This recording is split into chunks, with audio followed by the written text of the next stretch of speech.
Hey, my name is Mike. The other day was part of a conversation about how to make some testers and some samples. And the way that I phrased my post just didn't seem to do any kind of justice to it, so I figured I'd show you how I make them actually instead. Now personally I use a crock pot because I like the fact that the crock pot's an easy clean because it's got a glossy finish on the inside so none of the scent or the wax gets stuck to it. And I use a crock pot also because it heats the wax really quickly, which is really good for keeping the scent in the wax, so that way when you give somebody a sample, you don't lose out on any of the fragrance or the smell that people come to know that Scentsy enjoys. So I'm going to show you how I've got it going. I've already got a wax melted. I'm going to pour it in the mold and go from there.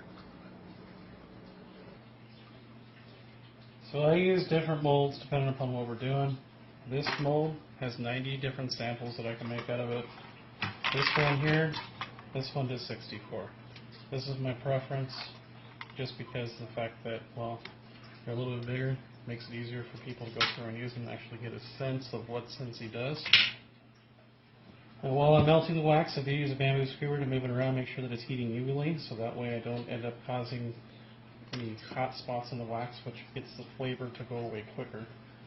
Nice thing about a crock pot, it's cool to touch once you're using it. You can do single bar, multiple bars. All I've got in here right now is one bar. It'll fill this entire mold. First I use a ladle. That way I can get a good step going into the mold. That way I don't splash all over the place.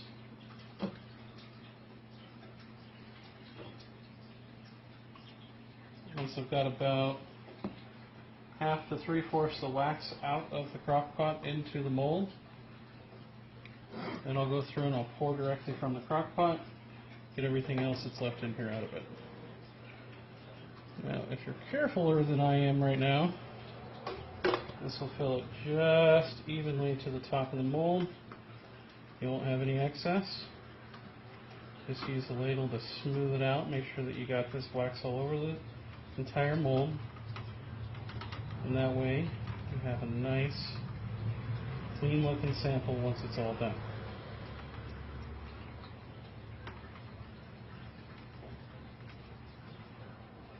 Now that we've got it filled, we'll let this sit for a minute and cool off, and we'll continue. Now at this point, the outer edges of the mold are all starting to solidify. The center is still warm and it's all melted. You want to put it in the freezer at this point because that way it shocks the wax to keep the scent into the wax. If you don't shock it to keep the scent in, by the time you give it to somebody as a test, it's not going to have any fragrance to it. It's just going to have no smell, or it's going to be basically unpleasant, and it's not going to be enticing like Scentsy smells are. Now the big thing about all this is you have to go really quick with this from the point where you've got this wax melted to the freezer, because if you do go really quick, then you end up with a nice glossy finish over the samples. It looks really pristine and pretty, and it makes for a beautiful test. So we're going to go in the freezer next. We'll be back. And go. So now we pulled it out of the freezer. They all look nice and glossy. You want to wait and keep it in the freezer until the bottom of the mold is cool to the touch and not warm.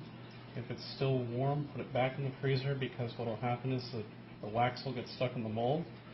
Nice thing is that if you do end up pulling it out too early, you just pop it back in the freezer, let it still cool down, and then continue to pop them out. You don't want to prime out, because if you prime out, you're liable to break a tester, and it would look misshapen and not as pretty. The reason I love these candy molds is because you can take them, and everything just falls right out.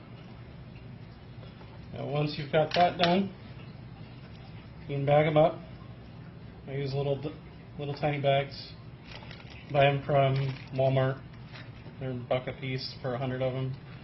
That way once you're finished, you got 64 individual little wax testers. You can of course mix and match, more than one in a bag, whatever the case may be. Warmer was $10. Molds were about $2. Works pretty well to let people test them out and see what they like, and if they enjoy them, hopefully they'll come back for something else. So this is how I do it. If you've got any alternate ideas that'll make this a little bit easier or maybe to improve on the process, I'd love to hear them. Hopefully this helps somebody just starting out and they can go on to make their own testers too. That way they can get a good sense of how to make the process a little easier. And I hope you enjoy. Thank you.